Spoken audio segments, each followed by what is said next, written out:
ভিডিওটা কিন্তু অনেকদিন আগেকার, কিছু কারণের জন্য ভিডিওটা আমি পোস্ট করতে পারিনি।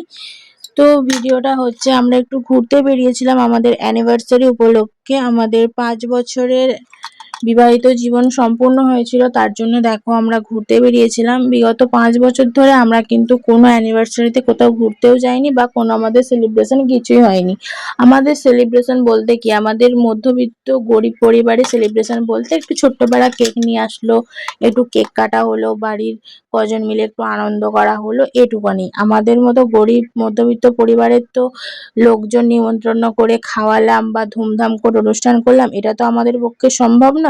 তাই আমরা যদি বলে থাকি যে আমাদের কোনো কিছু সেলিব্রেশন হয় না, তাতেও আবার কিছু লোক কিন্তু খারাপ খারাপ মন্তব্য করে যে সেলিব্রেশন মানে নাকি ২৫-৩০ জন লোককে নিমন্ত্রণ করে খাওয়ানো, সেটা না করলে নাকি সেলিব্রেশনই হয় না।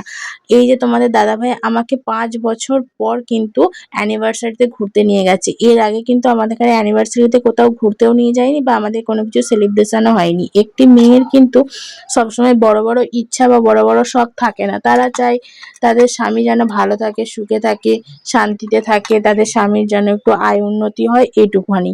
তো আমিও এটাই চাই প্রত্যেকটা মেয়ের মতো। যদি একটা মেয়েকে সামান্য একটুখানি নেল পলিশ বা সামান্য একটুখানি কানের কিনে নিয়ে এসে দেওয়া হয় বা দুটো টিপের পাতা, একটু সিঁদুর নিয়ে এসে দেওয়া হয়, তাতেই কিন্তু একটি মেয়ে খুশি হয়ে যায়। আসলে কি বলতো, যাদের কাছে টাকা পয়সা থাকে না তাদের কাছে কিন্তু ভালোবাসা থাকে, আর যাদের কাছে টাকা পয়সা থাকে তাদের কাছে কিন্তু আবার ভালোবাসা থাকে না। আমার কথাগুলো সত্যি হলে তোমরা কিন্তু একটু জানিও।